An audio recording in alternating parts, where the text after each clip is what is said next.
You just realized your business needed to hire someone yesterday. How can you find amazing candidates fast? Easy. Just use Indeed. Stop struggling to get your job post seen on other job sites. With Indeed sponsored jobs, your post jumps to the top of the page for your relevant candidates, so you can reach the people you want faster. According to Indeed data, sponsored jobs posted directly on Indeed have 45% more applications than non-sponsored jobs. Don't wait any longer. Speed up your hiring right now with Indeed. And listeners of this show will get a $75 sponsored job credit to get your jobs more visibility at Indeed.com/kidsandfamily. Just go to Indeed.com/kidsandfamily right now and support our show by saying you heard about Indeed on this podcast. Terms and conditions apply. Hiring? Indeed is all you need.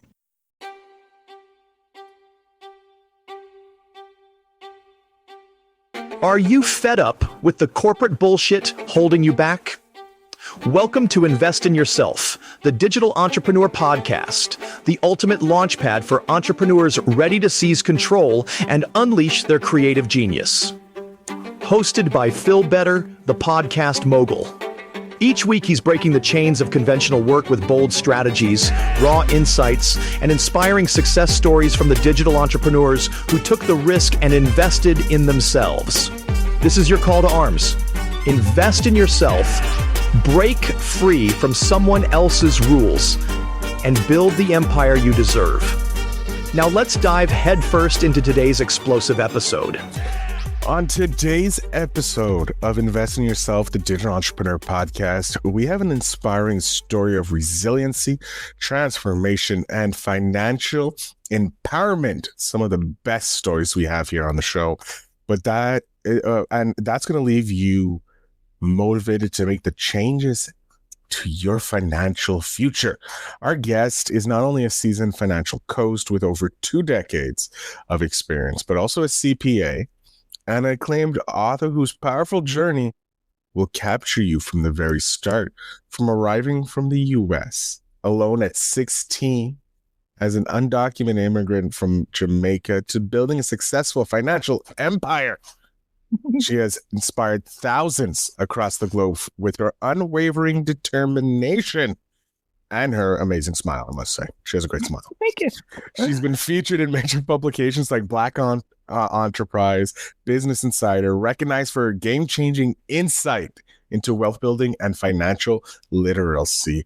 Whether it's through her impactful coaching, transformational speeches, or global travels, she's been, visited about 60-odd countries, just to name a few, Her mission remains clear: to empower others, particularly women, to break down financial barriers and achieve financial freedom. So let's get ready to get inspired by her incredible journey and practical wisdom, because today's guest is none other than the founder and CEO of Grow Your Wealth, Tanya Taylor. So, Tanya, thank you so much for being here. I'm excited to chat with you. Welcome. Thank you so much. Thank you for that introduction. I'm very happy to be here to chat and to talk about my journey. I am. When I got your request to be on, I was like, I need this. I love an underdog story, because that's what inspires the most. Because if we see one underdog, then every single underdog knows they can make it. And the fact that you came here at 16, undocumented, kind of like snuck in the back door, will not tell anybody. But you're everything's back to normal, right? You're I'm good. long serving here. I want to know, when you first came over, when you were 16, did you think you were going to be an entrepreneur, or were you just completely like, I just want to get to once I'm in America, I'm good? Yeah. So it was. So when you're in Jamaica, I came from Jamaica, and when you're in Jamaica, you hear about America. You sort of hear about like everyone living in like this life of luxury. So when I came here at 16, I was alone. I was like, okay, so I could come and I could just live well. I'm not sure I thought about what that would look like, right? I just figured I'd just live well. But then it was interesting, because when I came, like everyone around me was like paycheck to paycheck. And it was sort of like, whoa, this is the reality. And most people were, not to take away from what they were doing, right? They were working hard, but they didn't have a career. It was just like a job or two jobs, or we Jamaicans are known for having 5 jobs. So it was that kind of situation that I came into, and I wanted something different, but it wasn't necessarily entrepreneurship. I wanted a career because I felt like if I had a career, I could make more money, which is how I ended up becoming a CPA. It was, you sort of hear, well, what can you do to advance your career? And eventually I landed on becoming an accountant. And they said, if you become a CPA, you'll make a lot more. So I figured as a CPA, I would make a lot more. So I would go that route. And it worked out really well for me. But as I was going through that journey, the idea of what I had in Jamaica about being in America and what wealth looked like, I knew that my paycheck, no matter how much I was making, was not going to be it. So I think early on, I started to realize that there were other things that I needed to do. And at 25, I purchased my first home because I had just kind of come into someone who mentored me. And I talked about buying a condo because at the time I was sharing a room with 3 boys in the family that I stayed with home, and I wanted to move. And I had the foresight to say I want to buy something instead of rent, but I was going to buy a co-op actually. And this person who was mentoring me said, why don't you buy a house, rent out parts of the house, and you could literally live for free. And so that was kind of where the wealth building started. And then when I got married, I met my husband in school. We're both accounting geeks. And so we figured, okay, how can we make extra money? And we started a tax practice. So that was another way. Actually, before I met him, I had started a small business with someone else. So I had that entrepreneurial mindset, but I also had the career because I have this high need for security. I don't want to get poor again. So I need to have that career. So my career was always my focal point. And then these other things were like other sources of income. But I did set a goal that by 45, I wanted to leave corporate and start my own business. And so that was a long ways off, in my early 20s thinking about that, but it was always something that I ultimately wanted to do. Long thing. No, I love it because it gives me the chance to jump out of different parts because you had the what I like to call the typical 9-to-5er's career, right? You were like, we got sold the goal that, hey, you go work for a corporation, you work for 25 years till you're 65, they'll give you a nice little golden watch, you get to retire, you'll be happy. And then we get into real life and we find out, ain't true. You need to be working, like you said, 5 jobs to even afford the gold watch, not even the retirement afterwards, the gold watch afterwards. But I love how that stayed in, you had a goal. Like if I truly want to have that American dream, the freedom that we got sold, if you will, because even in Canada, we get sold the Canadian dream, which is staying warmer in the winter, upgrading our igloos. But we got that freedom that we see from the States, right? Because the States is the monolith, and doing the corporate world wasn't doing it. So I love how you noticed that so young, and you're like, yeah, that's not going to work, but I have the goal to get out. When you started doing the journey down through that, creating your wealth, buying back your time, as my mentor likes to say, because that's what money does, buys you back your time.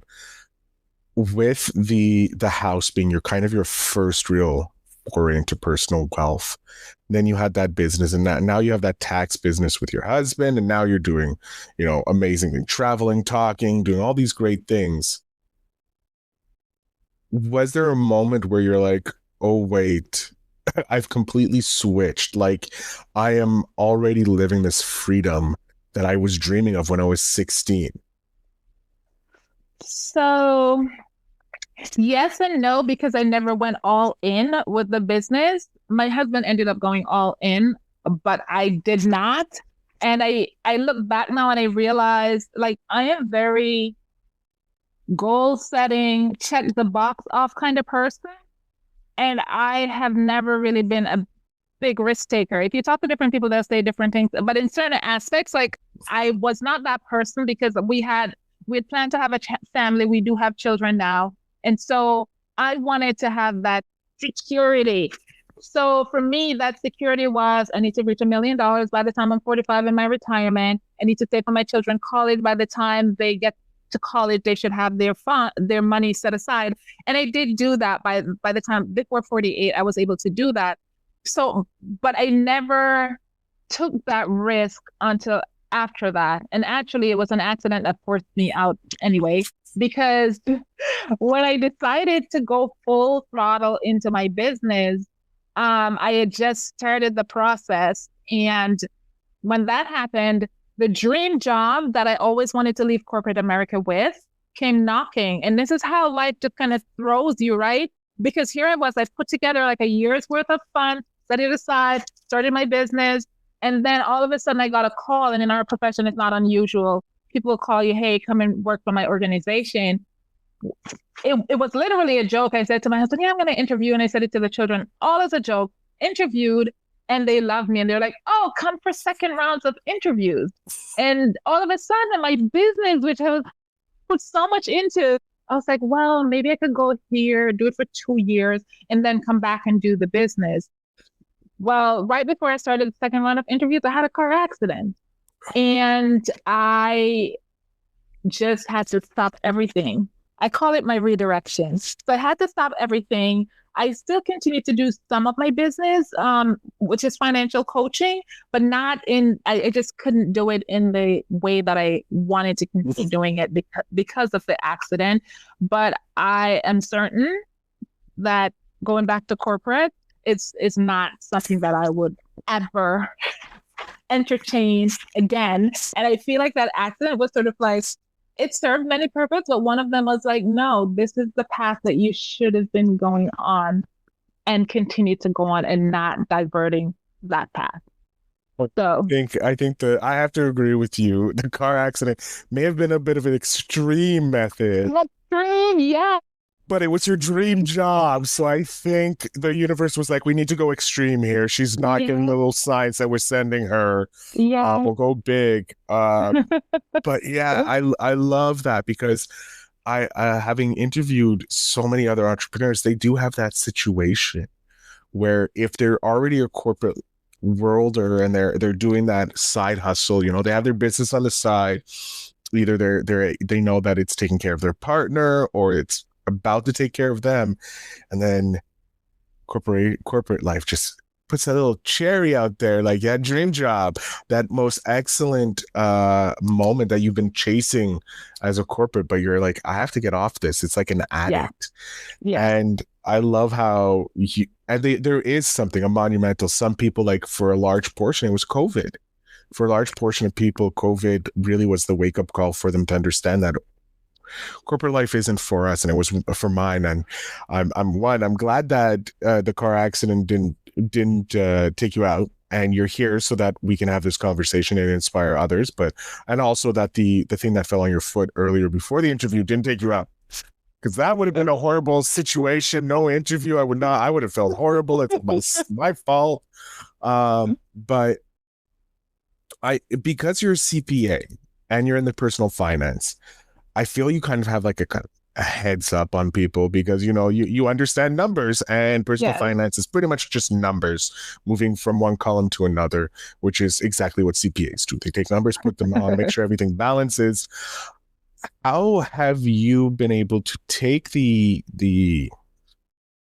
I want to say complicated, because I know being an accountant is complicated, but it's just basic math. Like, you may have to solve for X or find Y, and it's not like physics for like launching a rocket. So it's relatively easy math. It's considered basic math. How has knowing, advanced basic math as a CPA helped you teach others personal finance? Because you're taking something that you went to school, you did huge tests. I know how hard tests are. Just having done just high school math, I know that difficulty. I can only imagine afterwards, right? How have you taken the 2 decades of knowledge from being a CPA and been able to kind of distill it down into simple lessons in your personal financing coaching? Yeah, that's a great question because in my corporate career, I actually was in banking and insurance. And so a lot of and it's corporate, it's a little different, right? It's like more macro, but a lot of information that I gathered through the course of the years, I was able to take some of it, like being in the banking industry, even just some of the things that's happening in the insurance industry and having insurance knowledge. Sometimes people ask me if I sell insurance, and I'm always like, no, I don't sell insurance, but I understand like the benefits of insurance and interest rate, like explaining to people even simple things like this is how interest rate works. This is how you compound your money to make it grow, things like that, and just like even policies that's happening in the industry, like I'm able to take some of those components and help to inform what I do with my clients. And another big piece, even though when I was in corporate, like corporate taxes is very different from personal taxes. But even just my husband and I having a tax practice just by our background, being able to help people, not just because a lot of people think when you have a tax practice, it's just tax preparation, but creating tax strategies so that helps you to build wealth faster, so that you're keeping more money in your pocket as opposed to paying it to the government. And especially like for small business owners, like that's another thing where there are a lot of things that small business owners don't do correctly, because most of us who are in business, right? Like I'm in a unique situation where I happen to be a CPA, I happen to know how to set up a business, I happen to know how to do all of these things. You know the little tricks that big businesses do that small businesses should know, but don't. But they don't know. So there's a lot of this thing where you know your expertise and you're very good at your expertise, but all the other pieces that are supposed to, the engine that's supposed to keep your business running, most small business owners don't know. So just being able to go in and help them to put all those pieces together to make sure that they don't get shut down by the government and that they're not paying a massive amount of taxes. I feel like the background that I've had as a CPA and just even with my husband when we were doing our tax practice was something that was just super, super helpful for individuals who sometimes come to me and they're, like they come for financial coaching, but then I'm like, as part of financial coaching, we need to do tax planning. We need to look at insurance. We need to think about this. So that's how I feel like my background and my professional background and just like my financial coaching background just kind of merges together to help people to get that holistic view of their situation. You're giving them the whole thing. You're giving them the mad science. Mad science of a CPA, and then with the holistic, kind of spiritual of understanding personal finance, because it's a spiritual journey, because you're going on, you're like, wow, I didn't know that, and oh my God, like you have these epiphanies. It's an awakening. Yeah. It is. It's a fully awakening. And I love that you're doing the holistic thing, because you're taking both mind and spirit, because, taxes are just plain numbers, which is our mind very good at just running computers. But, the business is a soul. It's a living being, because it has to provide just like the body.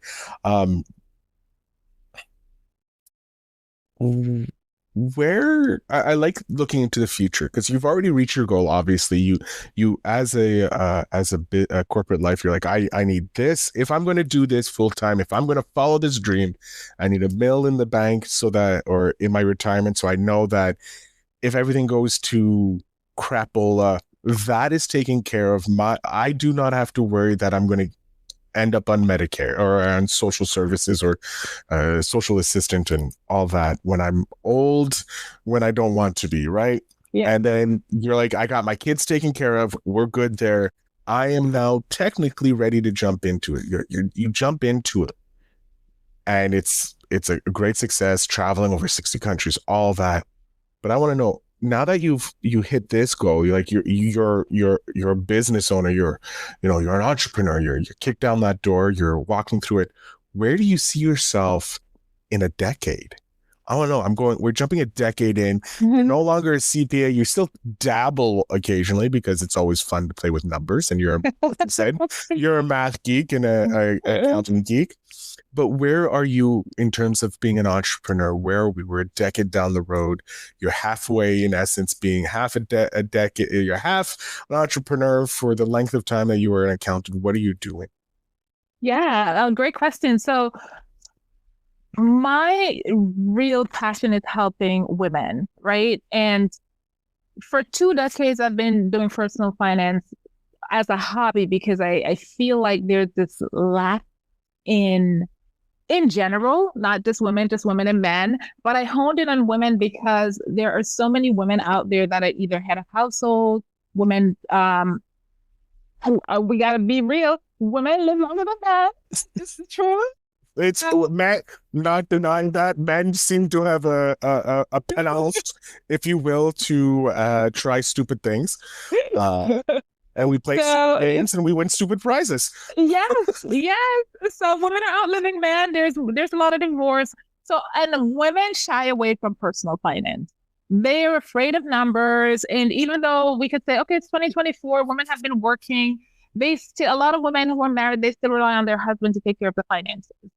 And for me, I want to empower women to understand finances, to know that they can invest, to know that they can actually run their household, put together a retirement plan. If they need to manage on their own, manage their retirement plans. I really want women to feel confident in managing their finances. And so my goal is to help at least a million women over the course of my business to be able to build wealth, build sustainable wealth, and leave a legacy for their children. And so as I had sat down and put together my plan for how I want to execute on that, and it's funny that you said 10 years because I have over the next 10 years, this is what I want to do.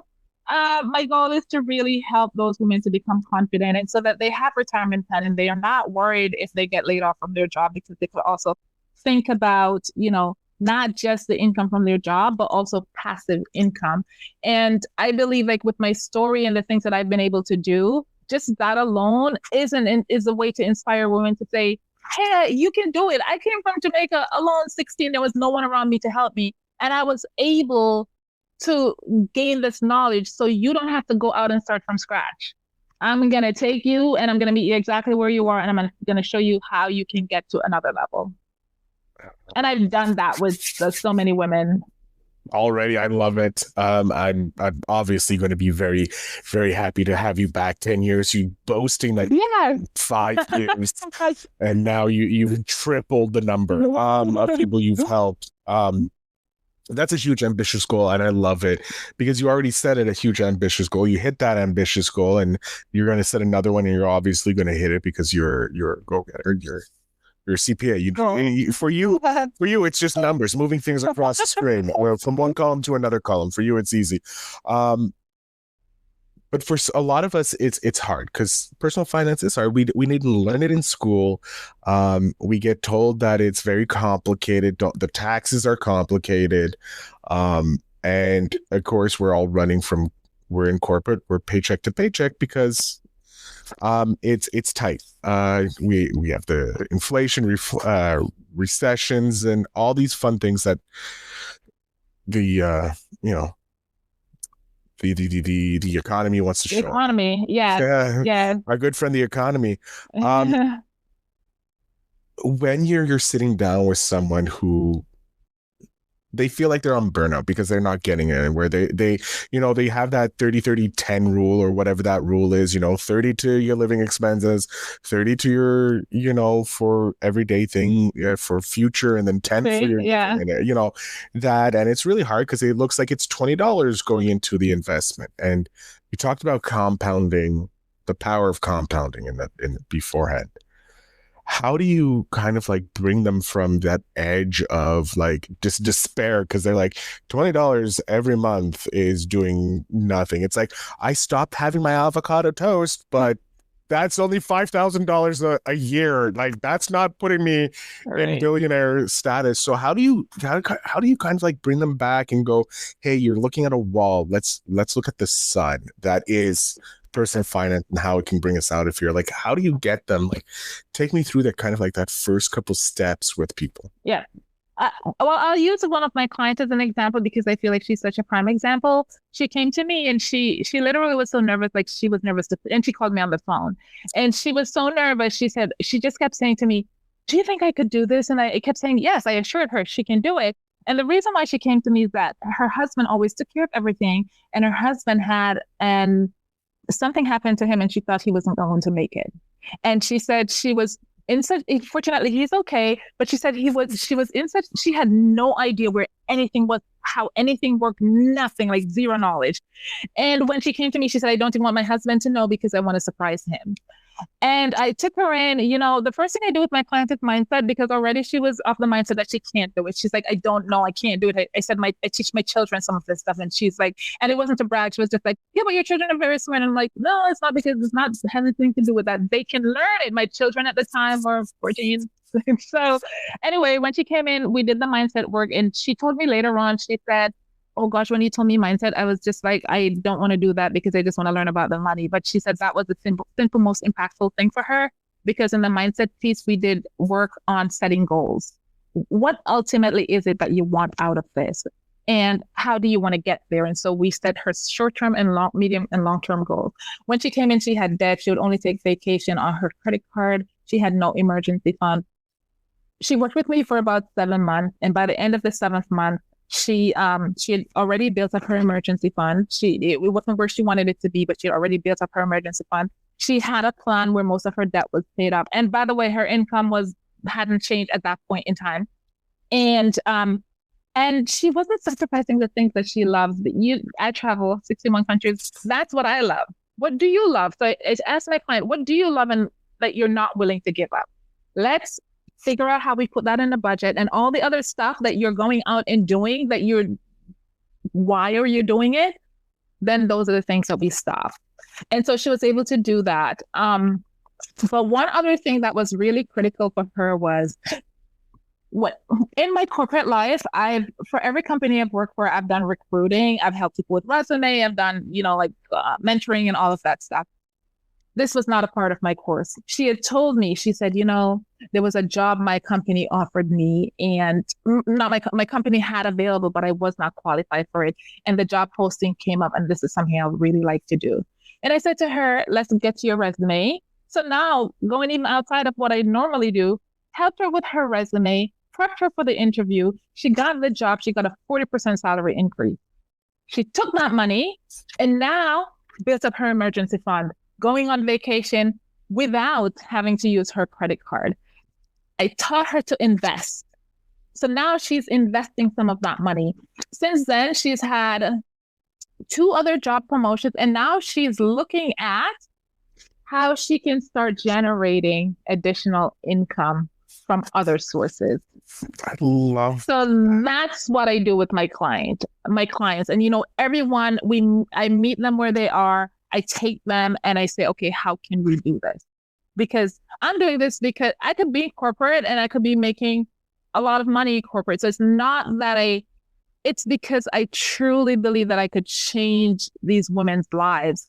And when I look at her, and she'll call me periodically because she keeps telling me she's going to be my first millionaire client starting from scratch. And I believe that she will be, because now she took those things, and because of the way I help my clients go through that journey, it's not something that they walk away from and then they don't do it. It's habits that they apply to their lives forever. And that's the change that I want to make. You're doing, again, incredible work. That's an insane story. I love those types of stories. Someone who goes from complete, no, I can't do it, to can't do it. I'm going to be your testimonial. You're going to have only one story to tell, and it's going to be mine, because it's going to be so impressive. That I love that, because it is a mindset shift, because you have to get out of that negative. And I can't, and think of it's possible. If someone from Jamaica who came over at 16 without letting Uncle Sam know that you were visiting, and now you're sitting here, you trust your goals, you're helping others crush it. And I love that you're focusing on women, because I think it's time that women get a little piece of that amazing pie that, us men have been enjoying for some time. There's a lot of pie. There's a lot of room at this table for people to join us. we are coming to the end, and I completely forgot like one of my favorite questions to ask about how do you invest in yourself. So I want to know, from the time you were a CPA, being a badass student and, you know, becoming one of those great people, to where you are today. I understand that mindset is important because you need to get out of that you need to get into positivity. What do you do to invest? Like, how do you push yourself, maybe not push yourself, but constantly remain becoming the best version of yourself so you can hit that goal of a million? I want to say 100 million people you want to help, but we'll go with that's the stretch goal. The realistic goal is I have a 100 million podcast launch goal, but I know you'll hit the million without a doubt. The 100 million is our big stretch goal. But how do you stay focused, and how do you keep, you know, investing in yourself so that you can hit those goals? So I am a big believer in investing in myself and in people investing in themselves. And that's what I tell people all the time. And I'll give a quick example. I remember in my 20s, right, I wanted to get this job. And I had graduated junior college and I was a babysitter because a long story, but I didn't have my green card yet. I needed to do something. And there was a course that someone was offering, and I forgot how much it was at the time. But I kept saying, I was only making, I think, $200 a week. I was like, I can't spend any money out of that $200 to take that course. So that's how I ended up becoming a babysitter, because that's what I could find, because the course that I would have taken to get me the job, I didn't want to take it. Long story short, 6 months later, I'm still doing babysitting. Nothing has changed, right? And I remember calling up the woman again, and I'm like, can I come to the course? And she's like, yes, this is the cost. And that was like literally all the money I had. I took it and I invested in the course. In about 8 weeks, I don't remember the time frame now, I got a job, and I went from I was making $200 to about $10,000 a year to $40,000 a year within that short time frame because of the course that I took. So after that time, and I paid my way through college, so that was another way to invest in myself. But after that, I realized the power of taking the funds and investing so that you could get to another level. And so there has been no question in my mind, like even as I go through now my business, whenever I feel like I need coaching in an area, because obviously we're all not skilled in all the areas that we are, even starting a business, I might know the nuts and bolts of starting the business, but when it comes to sales or when it comes to these things, I don't know. So you're the number person, you're in the back. Yeah. And I don't hesitate to go and invest in myself to get this knowledge, because if I'm going to try to go research or Google it or YouTube it, it's going to take me so long. And it's going to take me a really long time to get my business to the level that I wanted. And that's one of the things that I tell people all the time. And I use my story all the time to say to them, imagine from $10,000 to $40,000, the difference that made. That's how I was able to buy my house at 25 to pay off college without getting into debt. Or I could have just been struggling in someone's basement as a babysitter. So which one makes the most sense? And for me, like, it's a no-brainer. And so I continuously invest in myself in that way. That is the best way of like just pointing out, you know, oh no, I can't spend any money. 6 months later, you're still in the same situation. Nothing's improved. You're in that room with 3 other people, and you're like, no, this is not what I want. This is not the America. And then finally saying, you know what, biting the bullet, taking the course, and then going 8 weeks or pretty much short time in the long run, you're 400%. I don't know the math. Yeah.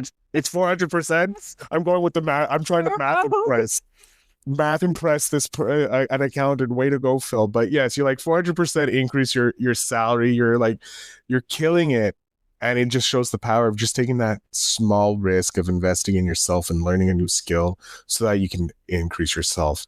I wish we had more time, but we don't, which means you're going to have to come back. As simple as that, Tanya. But Tanya, I have your 10-year-old self here. She's just come in from enjoying the beach in Jamaica, which I'm very jealous because I'm in Canada and it's cold right now. I'd rather be down in Jamaica where it's nice and warm. But she's very smiling. She's having a great time. She's telling me about the beach. But I want to know, what is a piece of advice, one single piece of advice you would love to be able to pass to your 10-year-old self With everything you've learned so far, what's one piece that you would love to be able to have to your 10-year-old self? Be willing to take a chance on yourself and believe that it's going to work out, because it will. It's as simple as that. Well, I think she kind of knew that, because at 16, she decided to jump over. She took a big risk. And then but yeah, I think remembering that taking risks and betting on yourself is probably the best piece of advice you can hand back to your 10-year-old self, to now or even 10, remembering that you are the best bet and best investment. So with that said, Tanya, I'm going to jump off stage.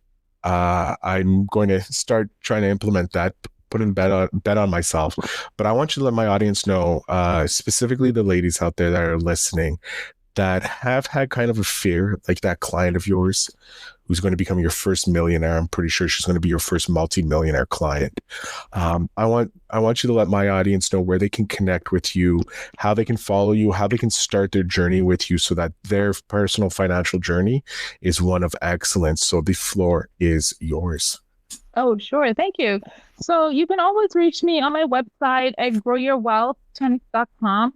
And I'm on Instagram at that same growyourwealth10x.com. And you can find me on LinkedIn, Tanya Taylor, CPA, MBA. And I do have 2 books out, Broke to Wealth, which really takes you through the nuts and bolts of how to start your journey on personal finance. If you are someone who's just like, I'm not ready, or I'm trying to understand, then that's a great way. And I talked about having a car accident and just navigating that process. I also wrote a book called Limitations to Limitless, which takes you through that process. And they are both on Amazon, and you can go on, you can read the reviews. I think they've been really helpful to people, and they will be helpful to you as well.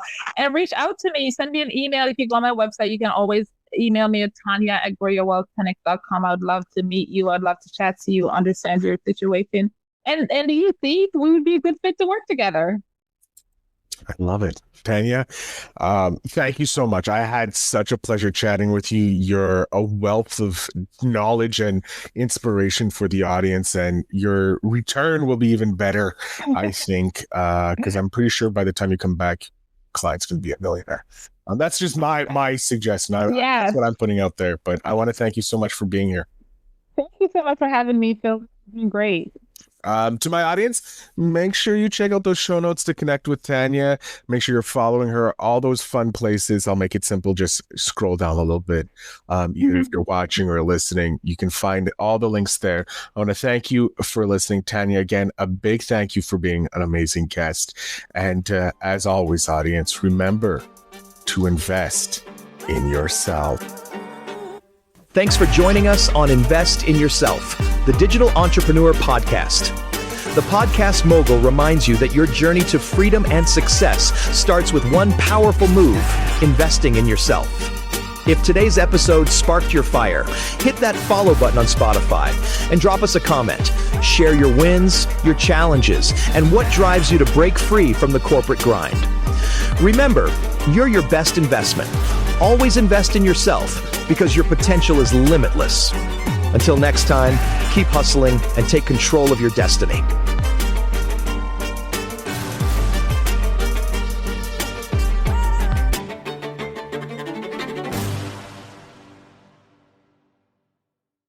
You just realized your business needed to hire someone yesterday. How can you find amazing candidates fast? Easy. Just use Indeed. Stop struggling to get your job post seen on other job sites.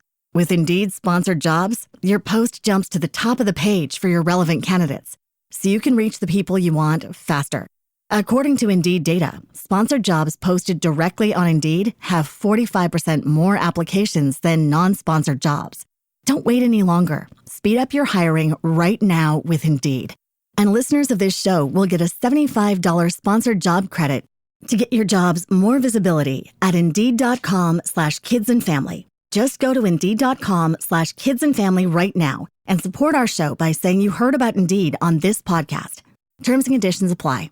Hiring? Indeed is all you need.